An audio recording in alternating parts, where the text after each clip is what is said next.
The moment my father raised his champagne glass, I thought he was about to give one of his usual embarrassing birthday speeches. I was wrong. What happened next shattered my life in less than 30 seconds. The restaurant fell silent. My mother's smile disappeared. And in front of more than 100 guests, my father looked directly at me and said words no daughter should ever hear. "We are done pretending." The glass slipped from my fingers and crashed onto the floor. At first, I thought it was some kind of joke. It wasn't. And the strangest part? 3 tables away sat a family I had never seen before. A family whose eyes never left me. A family that would change everything. Because by the end of that night, I would discover that the people who raised me weren't my real parents. And the strangers sitting 3 tables away were. My name is Emma Richardson. Until my 25th birthday, I thought I had a perfect life. I lived in Chicago. I had a good job as a graphic designer. I owned a small condo downtown. I had friends who cared about me, and a boyfriend who seemed ready to propose. Most importantly, I believed I had loving parents. Sure, they weren't perfect. Nobody's parents are. My father, Robert Richardson, was demanding and strict. My mother, Linda Richardson, cared deeply about appearances and social status. But they had provided for me. They paid for my education. They attended my graduation. They helped me buy my first car. I honestly thought they loved me. Maybe not in a warm and emotional way, but in their own way. At least, that's what I believed. Looking back now, I can see all the signs, the small clues, the moments that never made sense. The way my mother would sometimes stare at me with an expression I couldn't understand. The fact that I looked nothing like either of them. My dark brown eyes didn't match their blue ones. My curly black hair didn't resemble their straight blonde hair. Family friends would occasionally comment on it. "Emma must take after some distant relative." Everyone always laughed, including me. I never questioned it. Why would I? They were my parents, or so I thought. The week before my birthday, my mother called me. "We're planning something special," she said. "A big celebration." I laughed. "For 25? Isn't that a little much?" Not at all. Her voice sounded unusually cheerful. "You only turned 25 once." Now I know why she sounded so happy. Because she knew something I didn't. She knew my entire world was about to collapse. The party was held at one of the most expensive restaurants in Chicago. The kind of place where celebrities ate. Crystal chandeliers hung from the ceiling. Soft music floated through the air. The private ballroom overlooked the city skyline. Everything looked magical. I arrived wearing a navy blue dress and carrying a huge smile. Friends rushed over to hug me. Co-workers congratulated me. Even relatives I hadn't seen in years showed up. It felt wonderful. For the first hour, everything was perfect. Then I noticed something strange. My parents seemed nervous. Not excited. Not emotional. Nervous. My father kept checking his watch. My mother repeatedly glanced toward the entrance, as if they were waiting for someone. I walked over to them. "Everything okay?" "Of course," my mother said quickly. Too quickly. She forced a smile. My father avoided eye contact. A knot formed in my stomach. Something felt off. I couldn't explain why, but I could feel it. The same way you feel a storm approaching before the first drop of rain falls. Then I noticed the family. 3 tables away. A man, a woman, and 2 younger boys. They weren't interacting with anyone else. They weren't part of our group. Yet they kept looking at me. Especially the woman. She seemed emotional. Her eyes were red, almost as if she had been crying. Every time our eyes met, she quickly looked away. It was weird, but I assumed maybe she recognized me from somewhere. Maybe she was the mother of an old classmate. I didn't think much about it. I wish I had. Around 8 o'clock, my father tapped a spoon against his glass. The room became quiet. Everyone turned toward him. I smiled. This was it. The birthday speech. My father stood slowly. His expression was unreadable. Not happy. Not proud. Cold. Very cold.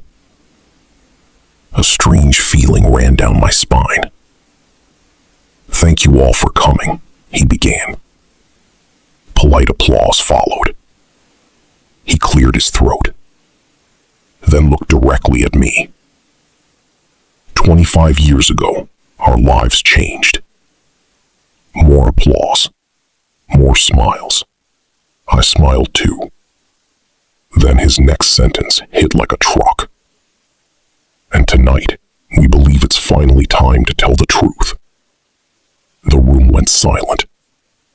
I frowned. What truth? My mother stared at the floor. My father continued. "For 25 years, we have carried a burden." My heartbeat accelerated. Guests exchanged confused glances. I looked at my mother. She refused to meet my eyes. Suddenly, I felt afraid. Really afraid. "Dad?" I said. But he ignored me. Then he spoke the words that changed everything. "Emma is not our biological daughter." Silence. Absolute silence. The room froze. My brain stopped working. I blinked once. Twice. Certain I had misheard him. But his expression remained serious. No one laughed. No one moved. The air felt heavy. "What?" I whispered. My father continued as though reading a business report.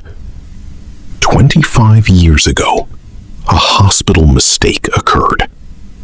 Gasps filled the room. My legs felt weak. "No," I whispered. "This can't be real." My mother finally looked at me.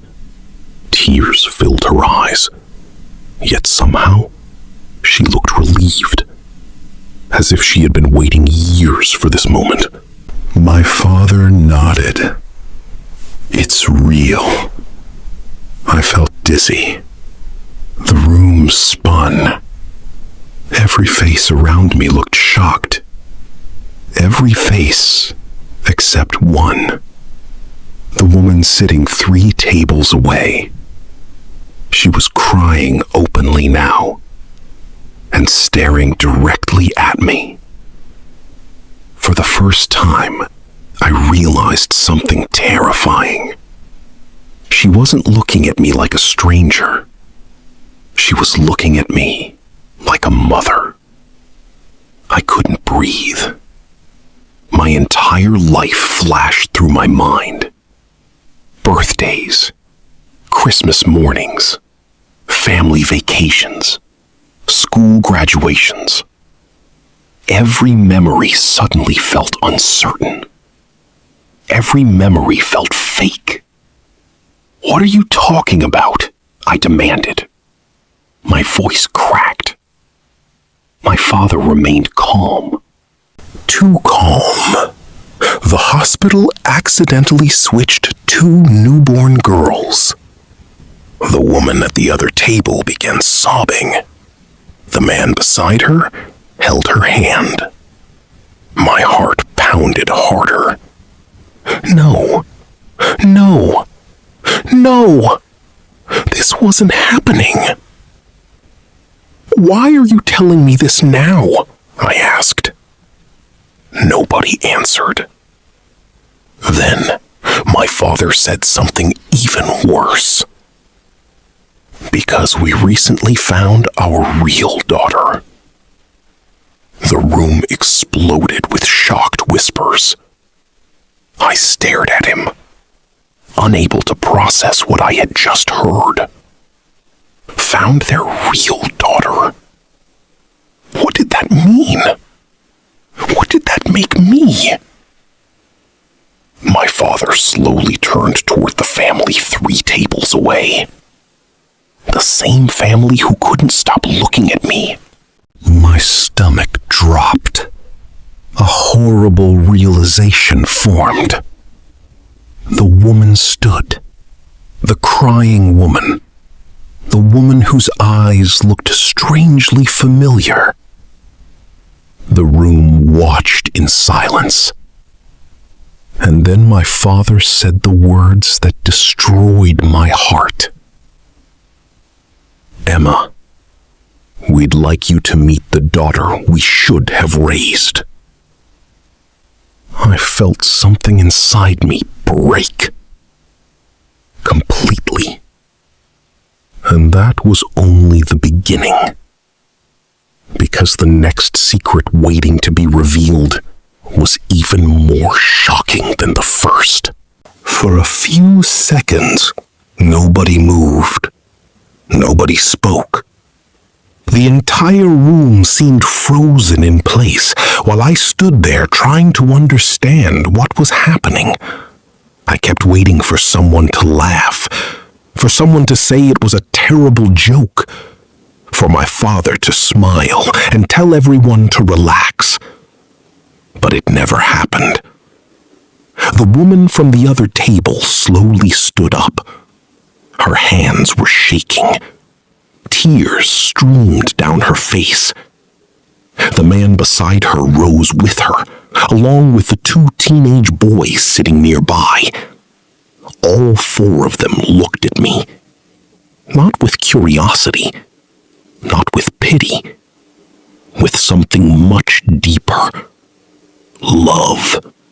The kind of love that looked painfully familiar, even though I had never seen them before. I felt my chest tighten. "What is happening?" I whispered. My mother finally spoke. "Emma?" "No." I stepped backward. "Don't call me that right now." Her face crumpled, but I couldn't stop. Not after what they had just done. Not after dropping a bomb in front of a room full of people. The crying woman slowly approached. Every step seemed careful, as if she was afraid I might disappear. When she was only a few feet away, she stopped. Her eyes searched my face. The way mothers look at their children. The way mine never had. "My name is Sarah," she said Her voice trembled. I'm your biological mother. The words hit harder than anything my father had said. A strange silence filled my head. I stared at her dark brown eyes that looked exactly like mine. For the first time, I noticed the similarities. The same nose, the same smile, the same curls in her hair. It was like looking at an older version of myself. "Oh my God," I whispered. Sarah began crying again. "I've waited 25 years to meet you." One of the teenage boys stepped forward. He looked about 18. "I'm Jake," he said. The younger one smiled nervously. "And I'm Noah." My brothers. The thought felt unreal. 25 minutes ago, I didn't even know they existed. Now, they were standing in front of me. Family. Real family. At least, biologically. My emotions were all over the place. Confusion. Shock. Anger. Fear. I didn't know what to feel first. Then I looked back at Robert and Linda Richardson, the people who had raised me, the people I had called Mom and Dad my entire life. "What happens now?" I asked. The question hung in the air. My father answered first. His voice was cold, practical, businesslike. "That's up to you." I stared at him. "That's it?" He shrugged. "The truth is out." I couldn't believe what I was hearing. 25 years together. 25 birthdays. 25 Christmas mornings. And this was his response? The truth is out? As if I were some file being transferred between departments. Sarah looked horrified. "How can you say that?" she asked him. Robert didn't respond. Sarah turned back to me. Her eyes were full of pain. "Please don't think we wanted this." "What do you mean?" She wiped away tears. "We found out 6 months ago." 6 months. My heart sank. Everyone knew. Everyone except me. "We wanted to tell you immediately," she continued. "But lawyers got involved. The hospitals got involved. There were investigations." I could barely process her words. 6 months. For 6 months, people had been discussing my life behind closed doors. For 6 months, everyone knew who I really was. Everyone except me. Suddenly, I couldn't stay there anymore. I couldn't breathe. I couldn't think. I grabbed my purse. "Emma," Sarah called. "Please." I stopped near the exit. For a moment, I almost turned around. Almost. Then I looked back at the room. At my parents. At my biological family. At over 100 people staring at me. And I realized something. I didn't know where I belonged anymore. Not with the Richardsons. Not yet with the family I had just met. For the first time in my life, I felt completely alone. "I need time," I said quietly. Then I walked out. I didn't know it then, but before the week was over, I would uncover a secret far worse than a hospital mix-up.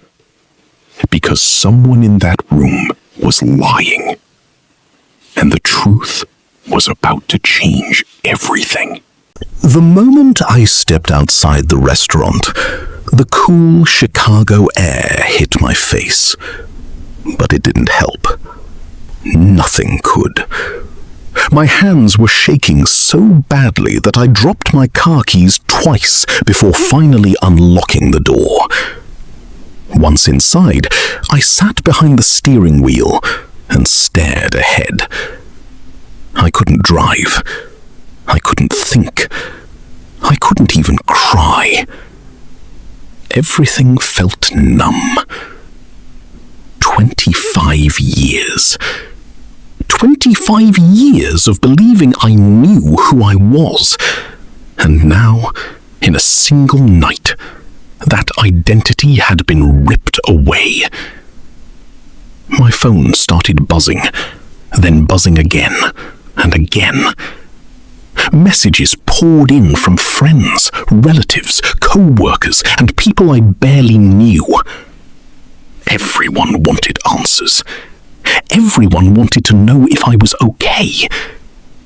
I ignored them all. Then another call appeared. Unknown number. Normally, I wouldn't answer. But something told me to pick up. Hello? For a moment, nobody spoke. Then I heard a woman quietly crying. Sarah, my biological mother. Emma? Her voice sounded fragile. I closed my eyes. Yeah, I just wanted to make sure you got home safely. The concern in her voice caught me off guard. She sounded genuinely worried, like a mother, a real mother. The thought made my chest ache. I'm fine, I said. It was a lie.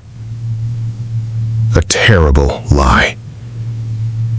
But it was all I had. Sarah was silent for a moment. Then she said something unexpected. Your father and I never stopped looking for you. I frowned. What? She took a shaky breath. For years, we felt something was wrong. I didn't understand. How could you know? We didn't know for sure, she admitted. But there were always questions. She explained that when I was born, there had been confusion at the hospital. Missing paperwork. Mixed records. Small mistakes nobody could explain. At the time, everyone assumed it was normal hospital chaos. But years later, DNA testing became more common. Questions started resurfacing. Eventually, someone connected the dots, and the truth came out. At least that was the official story. But something about it bothered me. A lot. Sarah? Yes? If this was really a hospital mistake, why did Robert and Linda wait 6 months to tell me? Silence. Long silence. Too long.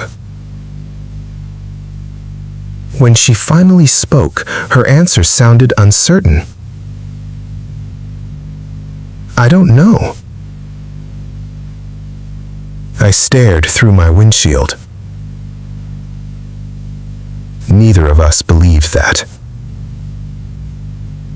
The next morning, I woke up after barely 2 hours of sleep. My eyes were swollen, my head hurt. And reality crashed into me the second I opened them. It wasn't a nightmare. Everything had actually happened. I reached for my phone. More than 80 missed messages, 12 voicemails, dozens of social media notifications. But one message stood out. It was from my cousin, Rachel. Rachel and I had always been close, closer than sisters, honestly. The message was short. Call me immediately. Something about it made my stomach twist. I called her. She answered on the first ring. Emma. Her voice sounded nervous, very nervous. What is it? Rachel hesitated. Then she lowered her voice. I wasn't going to tell you this.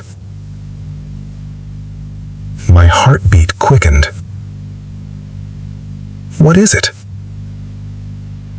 Rachel hesitated. Then she dropped another bomb. Last month, I overheard your parents talking. Every muscle in my body tensed. What did they say? Rachel took a deep breath. Then she dropped another bomb. They knew about the DNA results before 6 months. I sat upright. What? They knew almost 2 years ago. The room suddenly felt smaller. I gripped the phone tighter. No. I wish I was wrong. Rachel, that's impossible. But deep down, I already knew she was telling the truth. The silence. The strange behavior, the nervousness, everything suddenly made sense. They didn't tell you because they were trying to protect someone, Rachel said. My heart pounded. Who? I don't know. The answer frustrated me, but it was enough. Enough to make me question everything. Again. Later that afternoon, I did something I never imagined doing.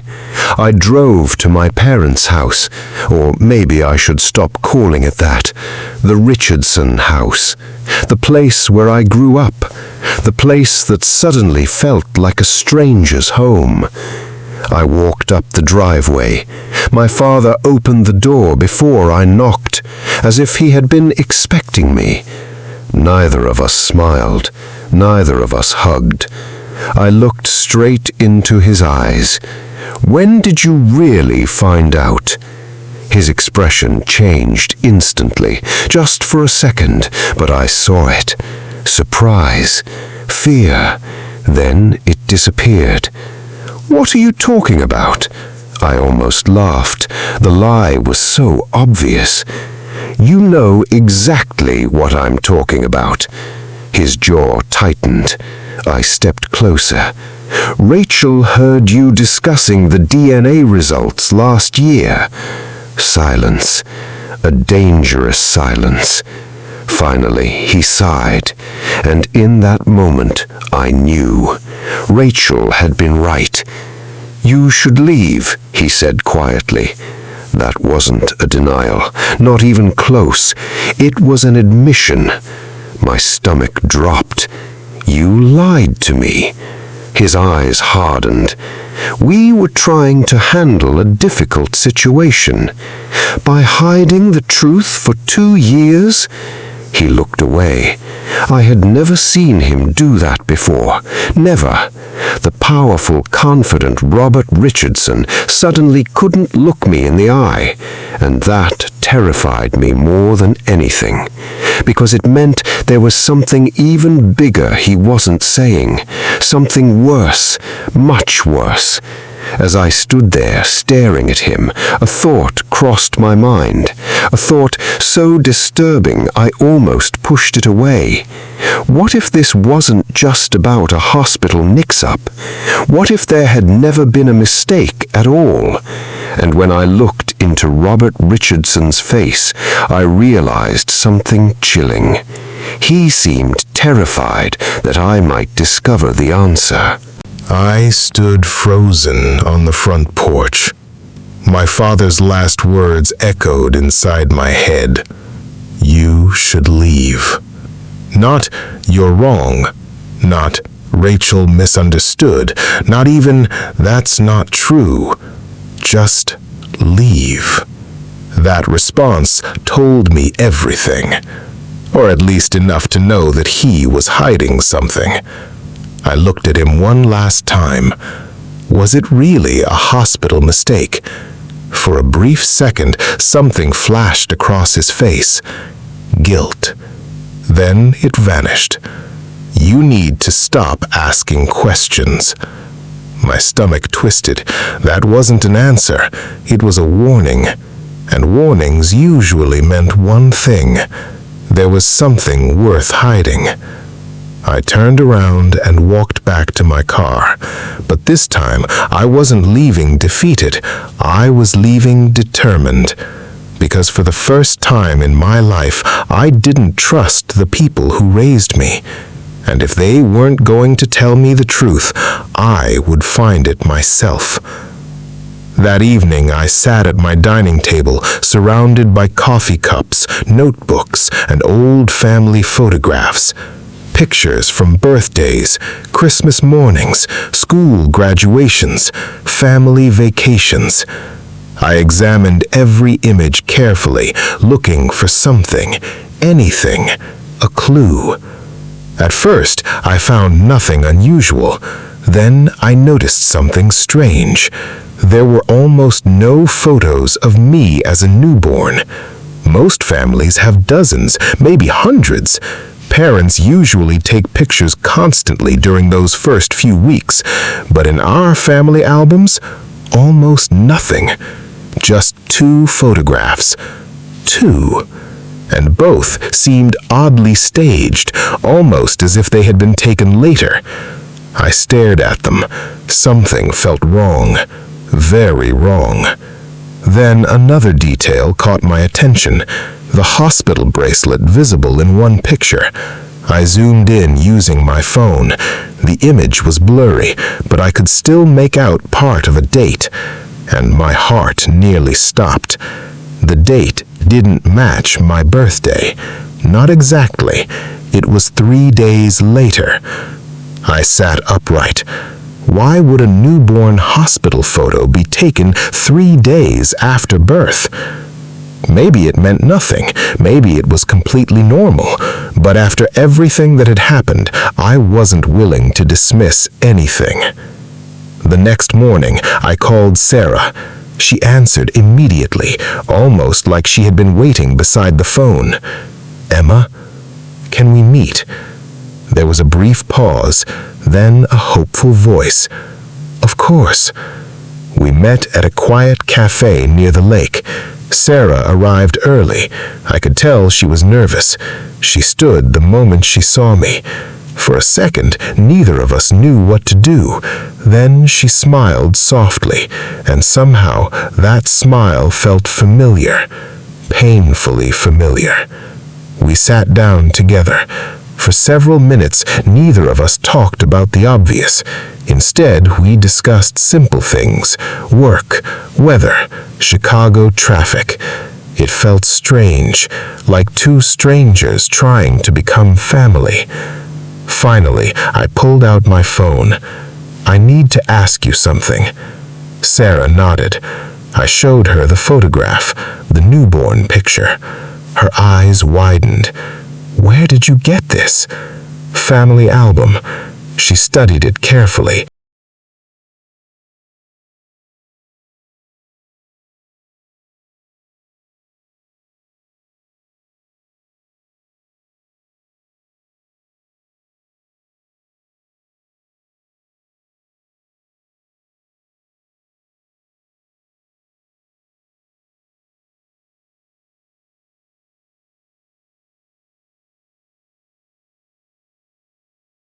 Then she pulled out an old photograph, a picture she had carried for years. The moment I saw it, my stomach dropped. Different blanket, different room, different hospital tag. Nothing matched. Nothing. Sarah stared at the two photos side by side. "I've looked at thousands of pictures over the last 25 years. Her voice shook. "I would recognize that maternity ward anywhere." A chill ran down my spine. If she was right, the official story suddenly had a huge problem. That afternoon, Sarah brought out something she had kept hidden for decades. A small cardboard box, worn from age. The corners were faded. The lid trembled slightly in her hands. "I saved everything," she said quietly. Inside were hospital documents, medical forms, receipts, identification records, every piece of information from the day I was born. I carefully examined each item. Then I found it. A nurse's handwritten note. One sentence, barely noticeable, yet it made my blood run cold. "Infant temporarily transferred due to administrative request." I read it again, then again. Administrative request? What administrative request? Babies weren't transferred because of paperwork, at least not permanently. Sarah noticed my expression. "What is it?" I handed her the document. Her face immediately turned pale. "I've never seen this before." Neither of us spoke, because both of us were thinking the same thing. This wasn't sounding like an accidental switch anymore, not even close. That night, I couldn't sleep. My mind kept replaying everything. The photo, the note, my father's reaction, the lies, the secrets. Around midnight, my phone buzzed. A text message. Unknown number. I opened it and instantly felt my heart stop.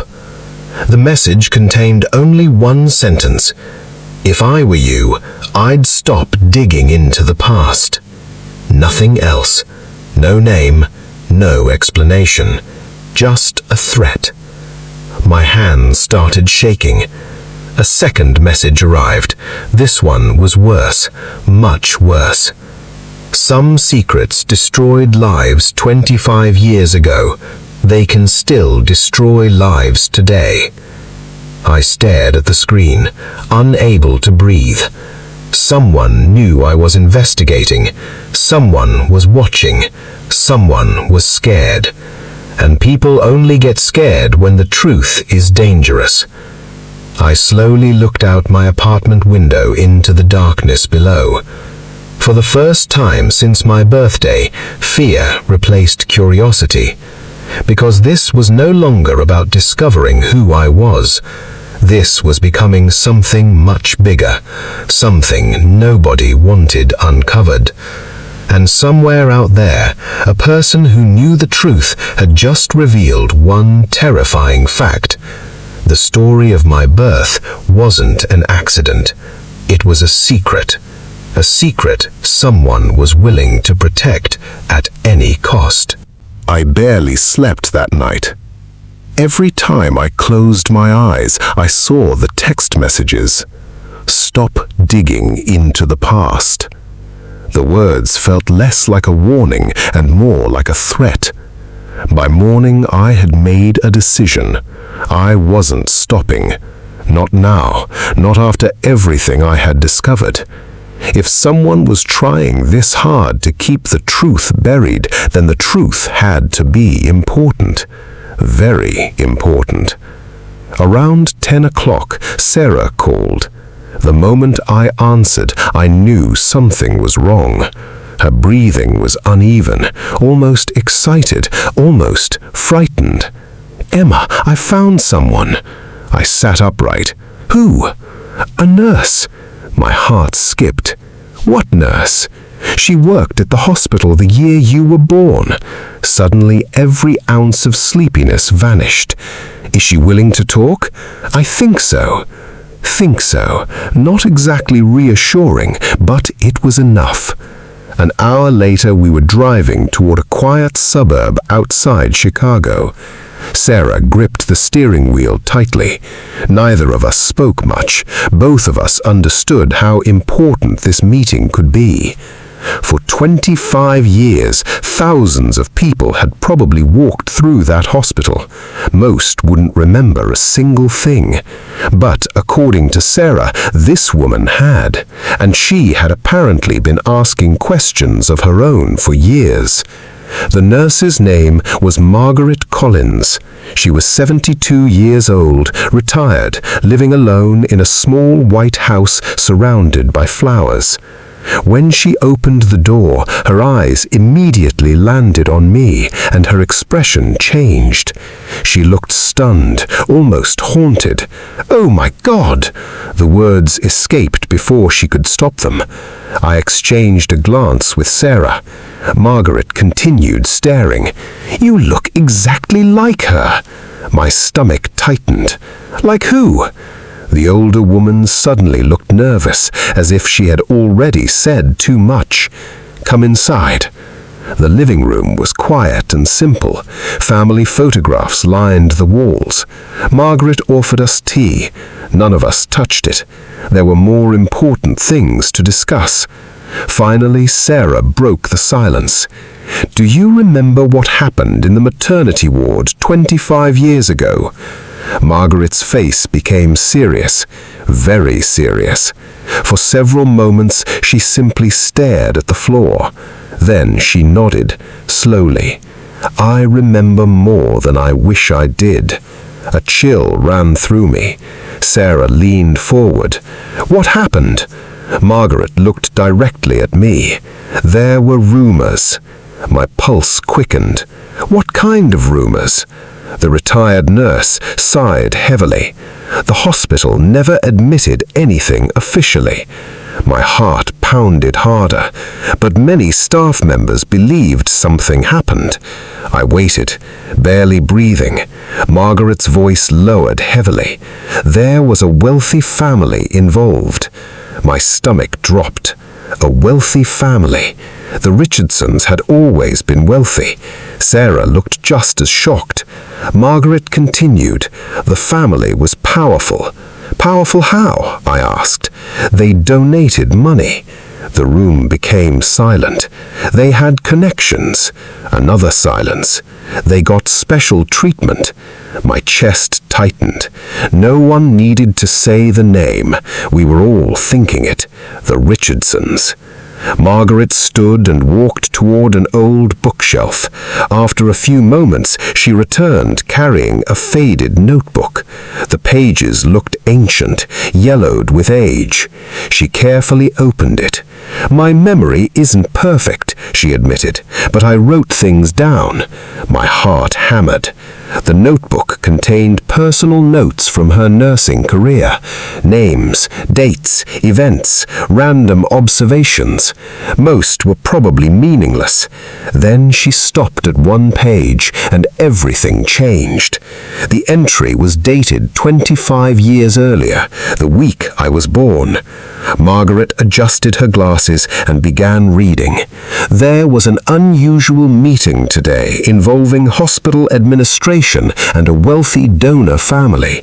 Sarah's hand covered her mouth. I felt sick. Margaret continued.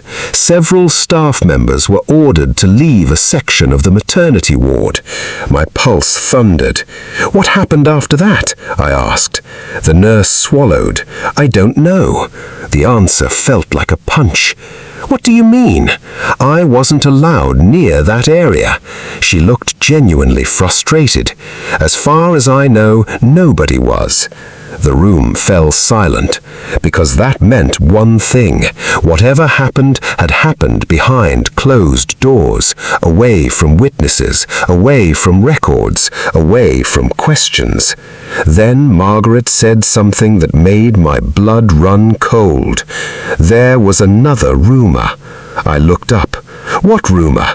She hesitated. For the first time, she seemed afraid, actually afraid. When she finally spoke, her voice was barely above a whisper. Some nurses believed a baby wasn't switched. I stared at her. What? Sarah looked equally confused. Margaret swallowed hard. They believed a baby was taken. The room seemed to stop spinning. Every sound disappeared. Taken, not switched, taken. The word echoed through my mind. No, Sarah whispered. Margaret nodded sadly. I prayed those rumors weren't true. I couldn't speak. I couldn't think, because if she was right, if there had never been an accident, then everything changed. Everything. An hour later, Sarah and I left the house in complete silence. Neither of us knew what to say. The drive felt endless. Finally, Sarah pulled into a parking lot overlooking the lake. She turned off the engine and began crying. Not quietly, not politely, the kind of crying that comes from years of pain. 25 years of pain. What if they stole you? She whispered. The words shattered me, because for the first time I realized it wasn't impossible. The missing records, the fake timeline, the lies, the threats, the wealthy family, all of it pointed in the same direction, and I was terrified of where it might lead. That evening, I returned home emotionally exhausted. I was unlocking my apartment door when I noticed something strange. An envelope, plain white, no stamp, no address. Someone had slid it under my door. My heart started racing. Slowly, I picked it up.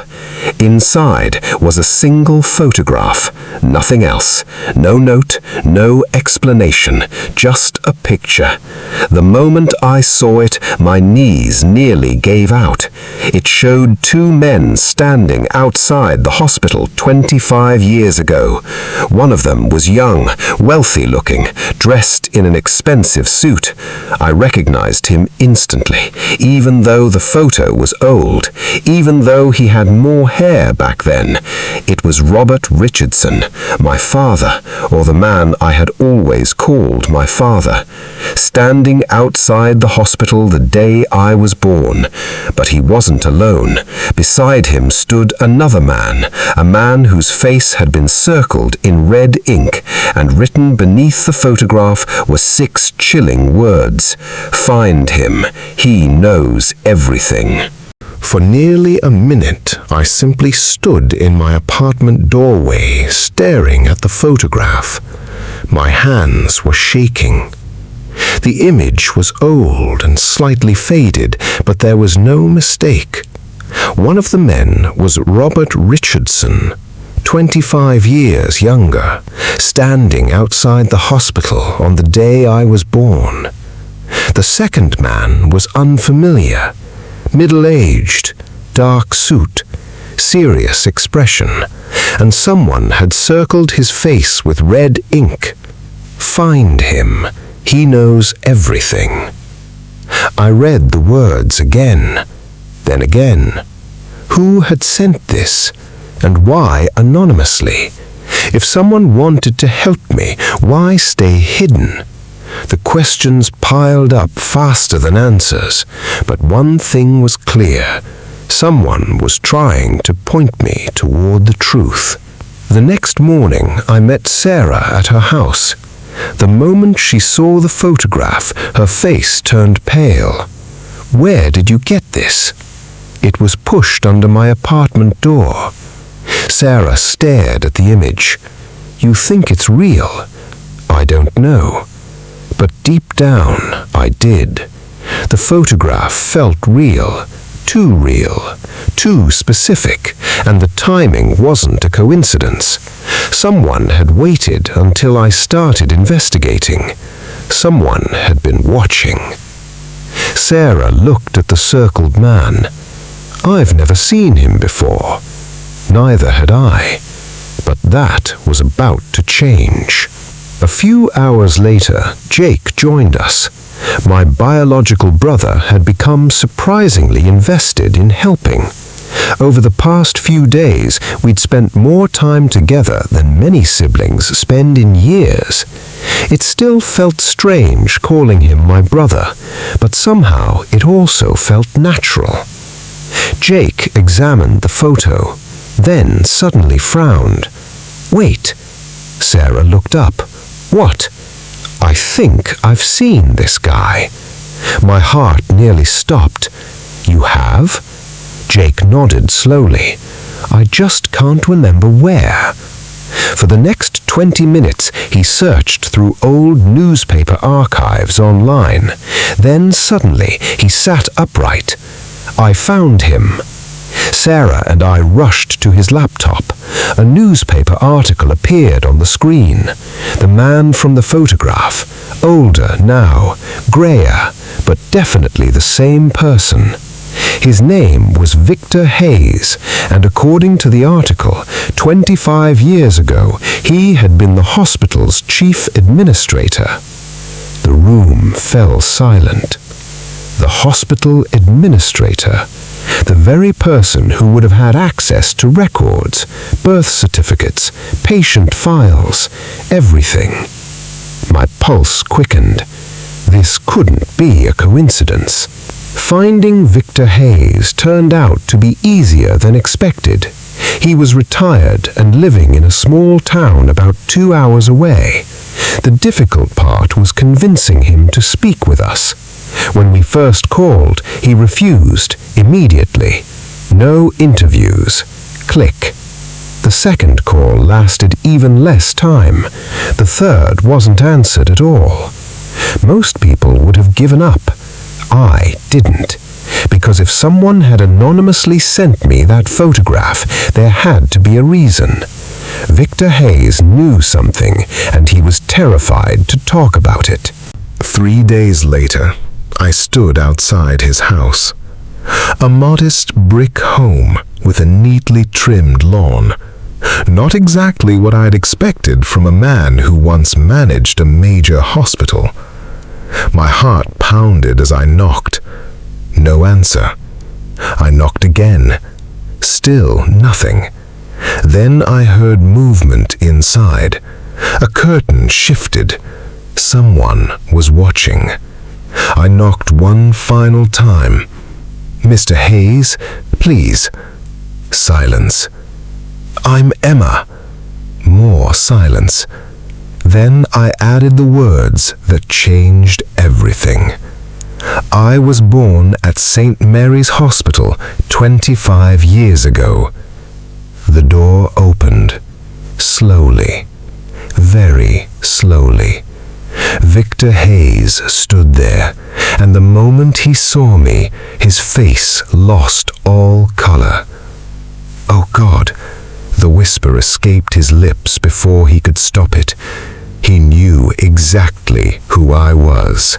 A few minutes later, we sat in his living room. Victor looked exhausted, not physically, emotionally, like a man carrying a burden for far too long. For several minutes, nobody spoke. Then he looked directly at me. "You have her eyes." I frowned. "Whose eyes?"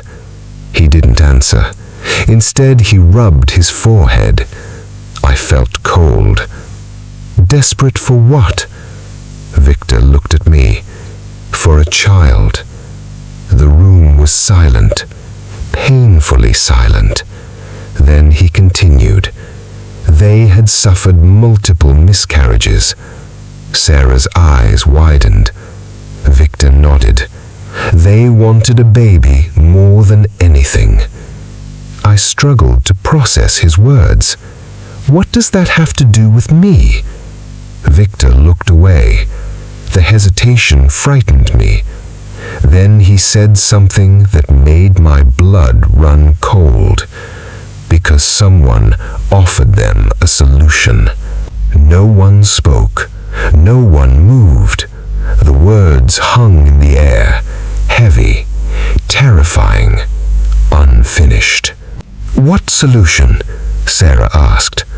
Victor's hands trembled slightly. I never saw money exchange hands. That wasn't an answer, and he knew it. But there were rumors. Rumors again. Everything seemed built on rumors, yet every rumor kept pointing in the same direction. Victor took a shaky breath. Several employees suddenly received promotions. Sarah stared. I stared. Victor continued. Others received large bonuses. My stomach twisted, and records disappeared. The room felt smaller, harder to breathe in. "What kind of records?" I asked. "Birth records." I felt sick, very sick, because every answer was leading somewhere horrible, somewhere I didn't want to go, yet couldn't stop approaching. Then Victor stood. Without a word, he walked to a small desk in the corner. He opened a drawer, reached inside, and pulled out a thin manila folder. The sight of it made my pulse jump. I should have destroyed this years ago. His voice barely rose above a whisper. Slowly, he placed the folder on the table. None of us moved. For a moment, it felt dangerous even touching it. Victor looked directly at me. If anyone finds out I kept these documents, there could be consequences. My heart hammered. What documents? Victor slid the folder toward me. I opened it and immediately froze. Inside was a copy of an old payment authorization form, 25 years old, signed by hospital administration, signed by Victor Hayes. But that wasn't what shocked me. The amount did. It was enormous, far larger than any normal hospital payment, and written beside it were 3 words: Special Family Arrangement. I looked up, my face pale, my hands trembling. "Victor." He slowly nodded. Tears filled his eyes. That's the day everything changed. I stared at the document, then at him, then back at the document, and for the first time, I realized something terrifying. This wasn't just a family secret anymore. It was beginning to look like a crime buried for 25 years, a crime that someone had spent a fortune trying to hide. And according to the documents in front of me, the Richardsons weren't the only ones involved. For several seconds, nobody spoke. The words "special family arrangement" seemed to glow from the page. I kept staring at them, hoping they would somehow make sense. They didn't. Victor sat quietly across from us, a man who looked tired of carrying secrets. Finally, I broke the silence. Who approved this payment? Victor hesitated. Then he pointed to a signature near the bottom. My eyes followed his finger, and my stomach dropped. The name wasn't Robert Richardson. It was someone else, someone far more powerful. William Richardson, Robert's father, or at least the man I had always believed was my grandfather.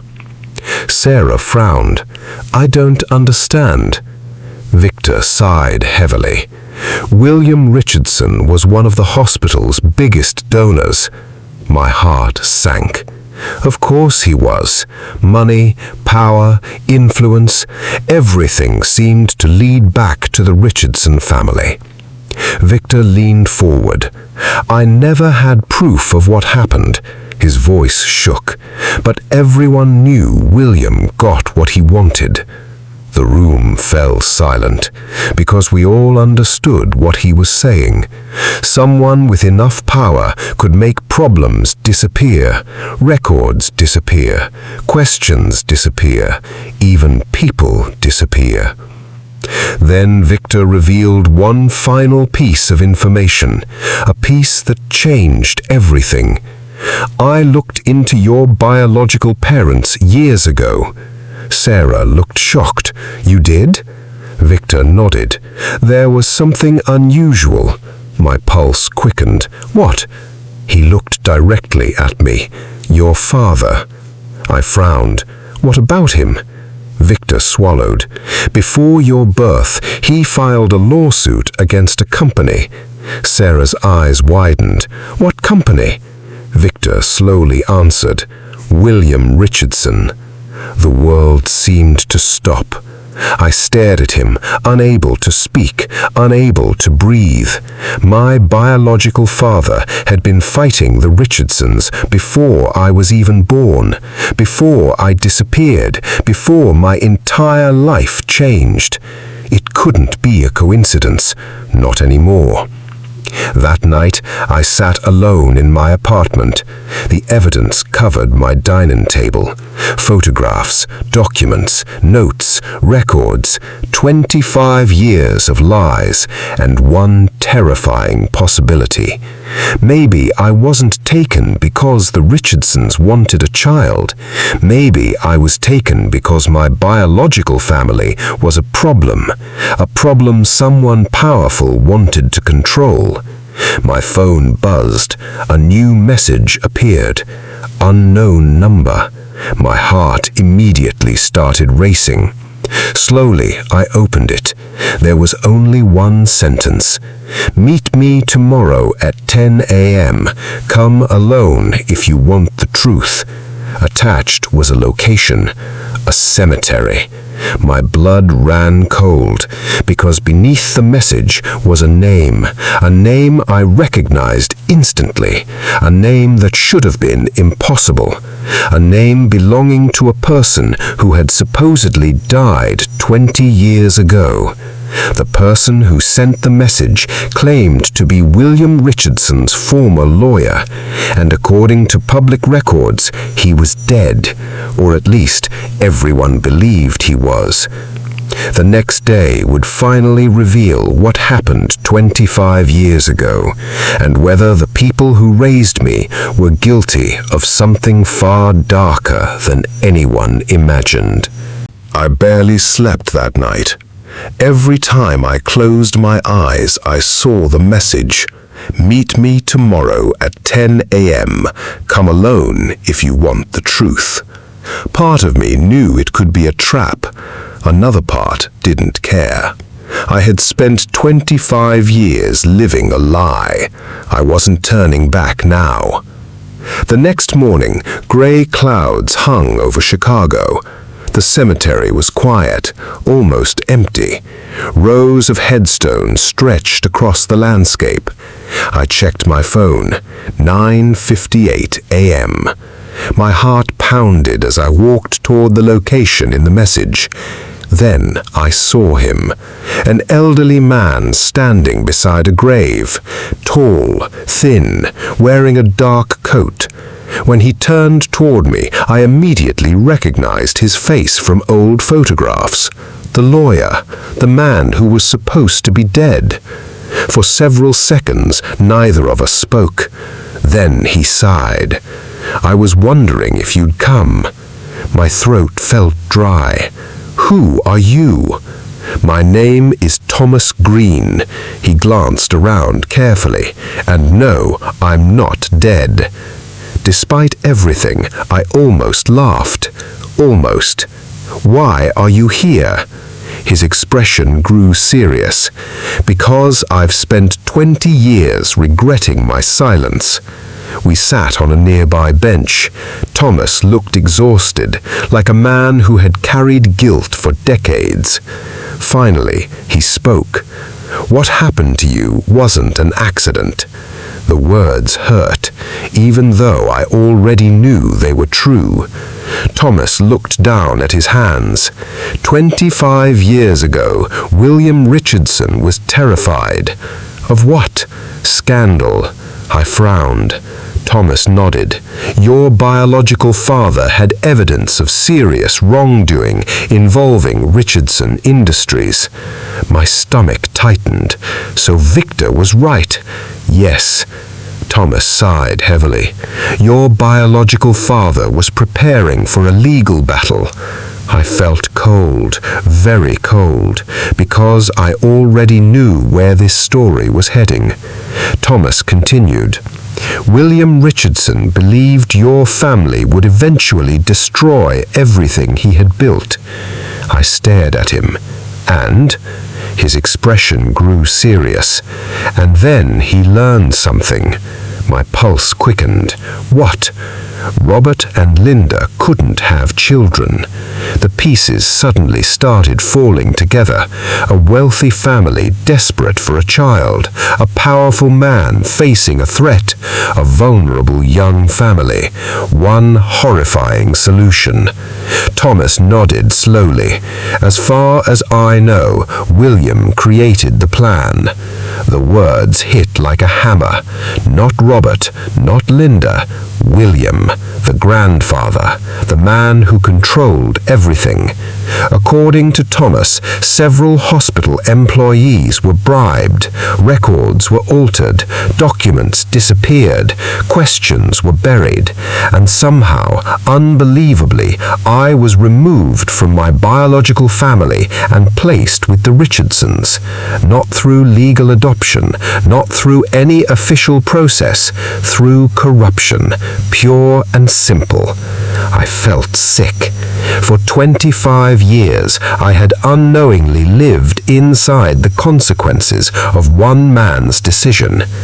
Did my parents know? I whispered. Thomas closed his eyes. For a long moment, he said nothing. Then he nodded, slowly, painfully. Yes.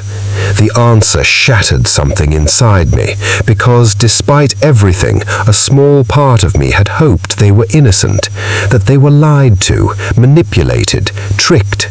But they knew. They had always known. A week later, I confronted Robert and Linda one final time. This time, there were no excuses, no lies, no speeches, only silence. I laid every document on the table, the photographs, the payment records, the statements, the evidence. Robert stared at them, then at me, and for the first time in my life, I saw tears in his eyes, real tears, not for himself, for me. We loved you, he said quietly. I felt anger rise inside me. Then why didn't you tell me? Neither of them answered, because there was no answer good enough, no explanation capable of repairing 25 years of deception. Linda began crying. We were afraid. I shook my head. No. My voice broke. You were selfish. The truth hurt all of us, but it was still the truth. Over the following months, investigations reopened, lawyers became interested, journalists became interested, old secrets finally came into the light. William Richardson had died years earlier, but his reputation didn't survive. The truth eventually became public, and for the first time in 25 years, my biological family received answers they should have received long ago. The hardest part wasn't uncovering the truth. The hardest part was deciding who I wanted to be afterwards. Because life isn't as simple as movies.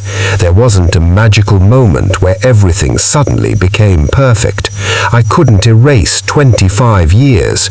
The Richardsons had lied to me, but they had also raised me. Sarah and her family were my biological family, but they were also strangers in many ways.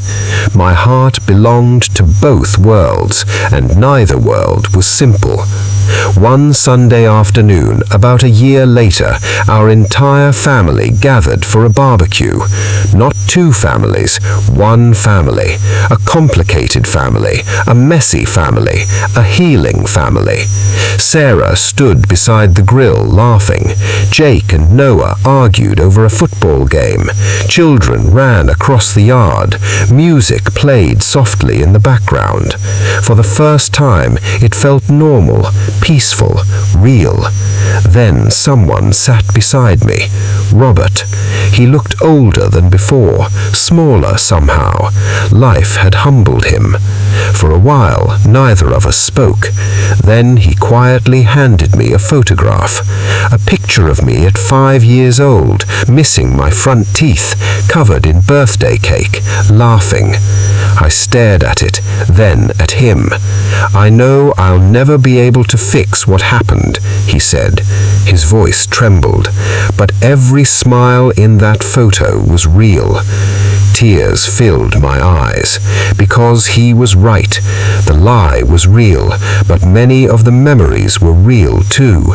The bedtime stories, the scraped knees, the school plays, the graduations. Those moments belonged to us, no matter how they began. As the evening sun started setting, Sarah walked over. She smiled gently. Then she sat on my other side. For a moment, the three of us watched the family together. The family that had been torn apart and somehow put back together. Not perfectly, but honestly. Finally, honestly. I looked at the people laughing in the yard, my brothers, my parents, all of them, and I realized something. For 25 years, I had been searching for where I belonged. The answer wasn't a document or a DNA test or a birth certificate. The answer was here, in the people who chose to love me, in the people willing to tell the truth, in the people willing to fight for a future better than the past. The truth had stolen 25 years, but it hadn't stolen the rest of my life. And as the evening sun painted the sky gold, I finally felt something I hadn't since my 25th birthday. Home. The end.